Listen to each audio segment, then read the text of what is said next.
예, 오늘은 요한복음 18장 8절부터 11절 말씀 예수님의 선택이라는 제목으로 말씀을 드립니다. 자, 오늘 말씀을 보니까 11절에 예수께서 베드로에게 칼을 칼집에 꽂아라. 아버지께서 주신 잔을 내가 마시지 아니하겠느냐. 이렇게 말씀하셨어요. 사람 위기가 닥쳐오면 자기가 결심했던 거, 평소에 가졌던 마음도 바뀌게 되어집니다. 그래서 부인하거나 버리는 수가 많이 있어요. 그런데 예수님은 이러한 그 결심과 결단이 변하지 않았다라고 하는 것입니다. 예수님께서 겟세마네 동산에 기도하시고 가룟 유다가 와서 예수님을 잡을 때, 병사들이 와서 이렇게 잡을 때에 누구를 찾느냐? 나사렛 예수다. 내가 바로 그다. 이렇게 예수님 담대하게 얘기를 하시죠. 거기서 도망갈 수도 있었고 싸울 수도 있었겠지만 예수님 피하지 아니하시고 내가 그다. 이렇게 분명하게 얘기하셨어요. 그리고 베드로가 다가오는 그 군사들을 향하여 칼을 뽑아 쳤죠. 이 말고라는 사람의 귀가 잘려졌는데 만약에 그때 예수님이 막지 않았다면 거기서 싸움이 벌어져서 제자들이 아마 다 죽었을지도 몰라요. 그들은 로마 군사들이니까. 근데 예수님 그들을 막고 그리고 칼집을 꽂아라. 그리고 말고의 길을 고쳐주셨고 그리고 그들이 도망가기를 이렇게 도망가도록 길을 열었던 것을 볼 수가 있습니다. 이렇게 예수님은 위기가 닥쳐오고 어려움이 겪었을 때에 거기에서 좌절하거나 물러가거나 피하지 아니하시고 그 길을 당당하게 그 길을 향하여 걸어가셨다라고 하는 사실이에요. 왜 그렇게 하실 수 있었느냐? 그건 예수님의 결단입니다. 예수님 결단. 예수님이 한번 결단하신 그 결단을 절대로 꺾지 아니하시고 누가 뭐라고 하든지 그 길을 홀로 걸어가셨다라고 하는 것입니다. 자, 그럼 언제 예수님이 결단하셨을까? 마태복음 4장에서 보면 성령에 이끌려 광야로 가시는 예수님을 볼 수가 있습니다. 그곳에서 예수님은 뭐 하셨어요? 광야에서 40일 동안 금식을 하셨다고 그랬어요. 예수님이 40일 금식하고 배가 몹시 고프셨겠죠. 줄이신 그 예수님을 향하여 사탄이 와서 얘기를 합니다. 돌들로 떡덩이가 되게 하라. 예. 자, 그렇다고 하면 참 매력적이잖아요. 지금 배고픈데 돌을 갖다 떡 만들어 먹으면 되는 거지 뭐. 예, 상당히 매력적이고 유혹되기가 쉬워요. 금식으로 하다 보면 먹고 싶은 생각이 간절하기 때문에. 그런데 우리가 중요한 것은 뭐냐면 왜 예수님이 광야로 가시는가 하는 것입니다. 우리 성경에 보니까 성령에 이끌려 갔다고 그랬는데 마귀에게 시험을 받으러 가셨다라고 그랬어요. 예수님이 시험 받으러 갔다. 마귀에게 시험을 받으러 갔다. 좀 이해가 안 될 거예요. 자, 여기에서 왜 꼭 예수님이 마귀에게 시험을 받아야 할 이유가 뭐예요? 꼭 시험 받을 이유는 하나도 없잖아요. 그런데도 예수님이 시험을 받으러 갔다. 근데 사실은 예수님이 마귀한테 시험을 받으러 간 게 아니라 성령의 이끌림을 받아서 이제는 당신의 인간적인 생애를 다 마치시고 이 땅에 오신 공생애를 시작하시기 위해서 나는 어떻게 하면 하나님께로부터 왔을 때에 그 사명을 다 감당하고 갈 수 있을까? 이 일을 준비하고 하나님과 상의하기 위해서 광야로 가신 것입니다. 그래서 그곳에서 어떻게 하면 인류를 구원할 수 있을까? 구원하는 길이 무엇일까? 어떤 방법으로 해야 하나? 여러 가지로 예수님도 생각이 많으셨을 거예요. 예수님은 인류 구원을 사명을 가지고 오셨어요. 인류 구원의 방법을 궁구하시는 것은 광야 40일 동안의 생활이었다. 이렇게 볼 수가 있습니다. 그것은 자, 인류를 구원할 수 있는 방법이 무엇일까? 이렇게 공부하면 40일을 금식하고 기도하는 가운데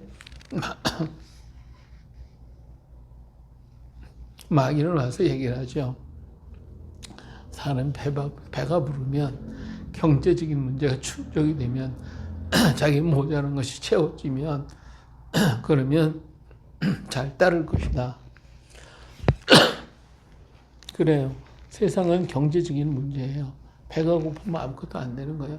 근데 그들에게 풍족하게 해주고 모든 걸 부족함이 없도록 넉넉하게 준다고 하면 그를 다 따를 것 아닙니까? 그래서 돌 가지고 떡덩이를 만들어라. 누구에게 다 나눠줄 수 있도록 그런 경제적인 문제를 가지면 인류를 구원하실 거다. 이렇게 얘기를 하는 거죠. 자, 배고픈 사람이 먹을 것을 준다면 더 이상 바랄 게 없잖아요.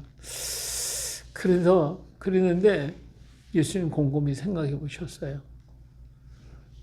광야에 이스라엘 백성이 광야에 나왔잖아요. 광야에 나왔는데 뭐 거기서 하루 이틀 간 것도 아니고 여러 날 오다 보니까 그들이 애굽에서 가져간 곡식이 다 떨어졌단 말이에요. 그러니까 난리가 났어요. 우리 먹을 걸 달라고. 그리고 막 떡을 달라고 외쳤잖아요. 참 모세도 막연하잖아요. 아니 이 광야에서 하나님은 무조건 데리고 나오라 해서 데리고 나왔지만 광야에 먹을 게 있어요? 아무것도 없잖아요. 막연할 수밖에 없죠. 그래서 모세가 어떻게 했어요? 하나님 앞에 기도할 수밖에 없잖아요. 자, 오늘 우리가 앞뒤가 다 막혀버렸을 때에 막연하다고 주저앉아 버리면 아무것도 안 돼요. 오늘 우리가 다 막혀있다 할지라도 우리에게 한 가지 할 수 있는 게 있어요. 그게 뭐냐면 바로 하나님의 앞에 기도하는 것입니다. 하나님은 예수 그리스도의 이름을 우리에게 주셔서 그 이름으로 구하면 무엇인지 들어주시겠다고 약속을 했어요. 근데 그걸 잊어버리고 그냥 앉아서 좌절하고 실망하고 낙심하고 원망하고 불평하고 그러고 주저앉았다면 누가 줍니까? 아무도 줄 사람이 없어요. 그는 절망적으로 쓸 수밖에 없어요. 그러나 오늘 우리 성도에게 한 가지 귀한 걸 줬는데 기도하라고 하는 것이에요. 요한복음 14장 13절에 보니까 너희가 내 이름으로 무엇을 구하든지 내가 행하리니 이는 아버지로 하여금 아들로 말미암아 영광을 받으시게 하려 함이라 그랬어요. 내 이름으로 무엇을 구하든지. 예, 오늘 우리가 막연할 때에 구할 것 주의 이름으로 구하면 우리 하나님께서 그 기도를 들으시고 응답하신다는 사실을 기억해야 할 것입니다. 요한복음 15장 16절 보니까 너희가 나를 택한 것이 아니요 내가 너희를 택하여 세운다니 이는 너희로 가서 열매를 맺게 하고 또 너희 열매가 항상 있게 하여 내 이름으로 아버지께 무엇을 구하든지 다 받게 하려 함이라 그랬어요. 자, 이 광야에서 막연할 때 모세는 하나님 앞에 기도했어요. 그랬더니 하나님께서 그들에게 만나를 줬죠. 백성들에게 충분히 먹고 배부르게 먹을 수 있도록 만나를 주셨어요. 그러면 이 귀한 것을 광야에서 받았으니 이 백성들이 얼마나 감사하겠어요. 뭐 감사하고 하나님을 따르고 하나님께 영광과 찬양을 돌려드려야 되는데 백성들이 과연 그렇게 했어요? 백성들이 그렇게 하지 않고 오히려 또 먹고 나니까 또 다른 거 달라고 고기도 안 준다, 무엇도 안 준다, 무엇도 안 준다. 그러면서 하나님께 원망만 했지 만족하지 못했다 그 말이에요. 먹으면서도 계속 모세를 원망하더라 그 말입니다. 그런 인류를 구원하는 길은 경제적인 원리 갖고는 안 된다. 사람이 배부르면 잘 따를 것이고 말 잘 듣고 순종하고 하나님 믿을 거냐? 아니더라 그거예요. 오히려 하나님 원망하고 불평하더라 그거예요. 그런 거로 예수님이 인류 구원의 첫 번째 문제, 배부르게 하면 될까? 게다가 이건 아니야. 사람이 떡으로 사는 게 아니라 하나님 입에서 나온 모든 말씀으로 사는 거지 똑같곤 한데 그래서 마귀는 두 번째로 다른 생각을 하게 됩니다. 예수님을 거룩한 성으로 데려가 성전 꼭대기에 세우고서 뛰어내리라고 하는 그런 얘기를 하죠. 자, 이것은 뭐예요? 그럼 네가 하나님의 아들이니까 너 뛰어내려도 천사가 너 받들어줘서 다치지 않잖아. 자, 이렇게 얘기하죠. 이게 뭐예요? 높은 데 떨어지면 죽지 않았다? 기적을 행하라는 것이죠. 자, 이 기적과 역사를 많이 일으키면 사람들이 그걸 보고 놀라갖고 다 따라올 거다. 이게 종교적인 원리예요. 종교 가운데 수많은 기적, 능력, 행함으로써 사람들이 따라올 것이라고 하는 그러한 생각을 하게 된 것입니다. 사탄은 우리 모두에게 이렇게 하면, 기적만을 행하면 될 것이라고 우리 마음속에 자꾸 집어넣어요. 그래서 요즘에 이제 목회자들도 기도원에 가서 기도를 해요. 왜 기도합니까? 그냥 이 태산 같은 은혜를 받아갖고 능력 받아가지고 병 고치고 능력 행하고 역사를 하면 될 거라고 생각을 합니다. 그러나 그렇게 해서 교회가 부흥되느냐? 아니더라고요. 기적으로 사람을 구할 수는 없어요. 병원에서 아무리 많은 걸 고쳐줬다고 해서 그 병원을 믿고 따르는 사람은 없어요. 그냥 고친 걸로 끝나는 것이지. 자, 이 모세와 예수님처럼 기적을 많이 행한 사람이 어디 있어요?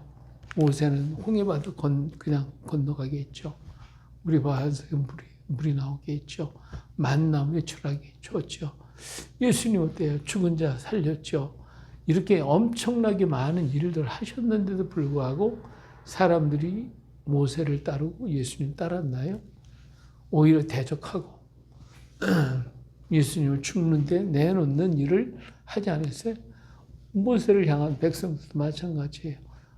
모세를 대적하고 우리가 다시 돌아가겠다, 광야에서 죽겠다 이렇게 하면 대적을 했지. 기적과 역사, 능력을 통해서 인류를 구원할 길은 없더라. 그거예요. 자, 세 번째로는 마귀가 예수님을 어떻게 했어요? 4장 8절부터 보니까 마귀가 또 이 글을 들이고 지극히 높은 산으로 와서 천하만국과 영광을 보여주며 이르되 만일 내게 엎드려 경배하면 이 모든 것을 내게 주리라. 자, 세 번째는 천하만국을 다스리는 권세를 주신다는 거예요. 자, 이 권세를 가지면 세상의 모든 사람이 다 구원받을 수 있을까? 예수님은 거기에 머물렀어요. 자, 권세를 가지고 만국을 다스리고 그러면 모든 사람이 왕 앞에 다 순종하고 따르고 온 나라가 구원받을 수가 있을 것이다. 마귀는 와서 우리에게 그렇게 속삭여요. 하지만 이것은 얼마나 어리석은 생각인지 모릅니다. 우리 역사 속에서 수많은 나라가 일어났어요. 거기에 위대한 지도자들이 일어났어요. 용감한 지도자들. 징기스칸이나 히틀러나 수없이 많은 대단한 세상을 다 제패할 수 있는 알렉산더 같은 그런 사람들이 일어났어요. 그러나 그들이 세운 나라가 영원히 있는가? 그리고 그들은 그 왕을 잘 받들어 섬겼는가? 그 나라는 얼마 가지 못하더라고요. 결국은 망하더라고요. 예수님은 이것도 아니라고 판단을 하실 것입니다. 인간적인 모든 것은 방법을 가지고 인류를 구원할 수는 없다라고 하는 거예요. 그런 거로 이러한 생각을 가져가지고 이렇게 하라고 말하는 사탄은 물러가라. 사탄을 물리쳤어요. 그러면 예수님은 어떻게 인류를 구원할 것인가? 인류 구원할 수 있는 길은 이제 예수님 한 분 작정을 하셔야 돼요. 그것은 사람의 방법이 아니라 하나님의 방법이다. 하나님의 방법. 그 방법이 뭐냐? 바로 그 잔을 내게서 내가 마시는 것이라고 얘기했어요. 예수님이 선택한 방법은 다른 방법이 아닙니다. 하나님의 방법입니다. 자, 그렇기 때문에 모든 것을 위기 속에서도 그 방법만을 꽉 붙잡고 당신 홀로 가슴에 새기고 그 길을 걸어가셨던 겁니다. 위기의 순간에도 예수님은 당신의 길을 선택하셨고 포기하지 않고 물러서질 않았어요. 사람들이 와서 누구를 찾느냐? 사람들이 와서 찾을 누구를 찾느냐? 예수님 물었어요.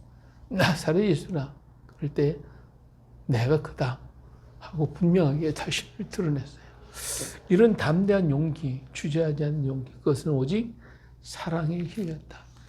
다시 말하면 인류를 구원하시겠다고는 오로지 한 가지 길을 위해서 당신 스스로 당신을 드러내고 나타내는 것입니다.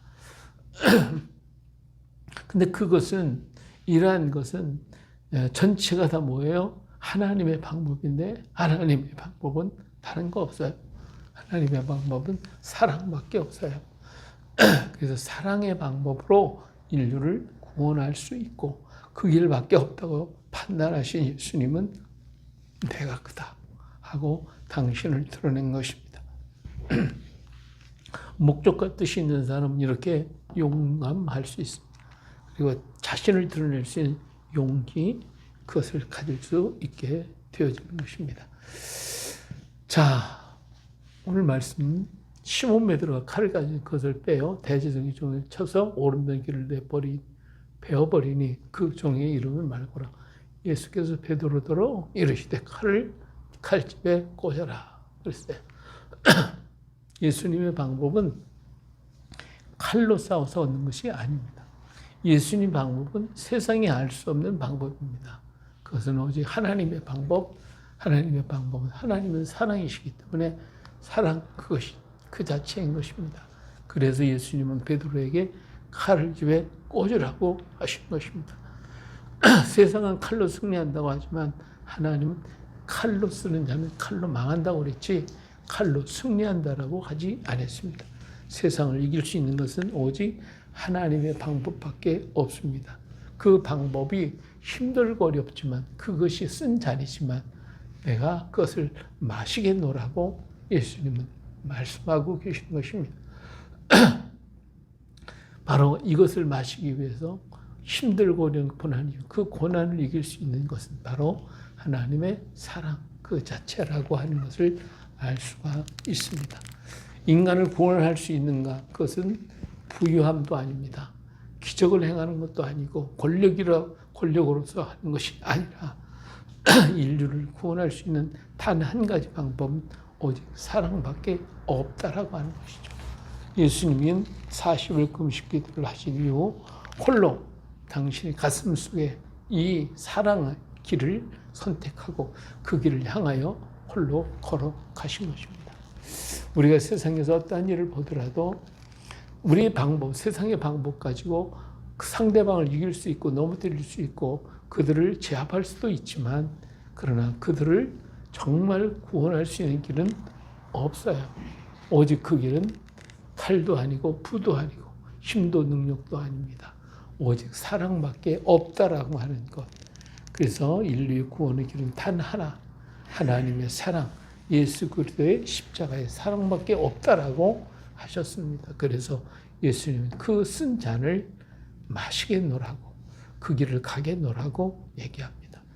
그렇습니다. 오늘 우리들의 삶도 마찬가지예요. 우리의 모든 것은 사랑으로서 역사할 때 거기에 능력이 나타나는 것이지 내가 어떤 걸 자랑하고 권세와 능력과 힘과 세력 그걸 가지고 내 자신을 드러낸다고 한다고 할 때에 거기에 능력이 있느냐? 결코 아닙니다. 진정한 능력은 사랑인 것입니다. 바로 주님께서 우리에게 보여주신 십자가의 사랑, 하나님의 고귀한 그 사랑만이 우리는 세상을 이기게 만들어주신 것입니다. 오늘도 그 사랑 가지고 승리할 수 있기를 주의 이름으로 축복합니다. 네. 할렐루야.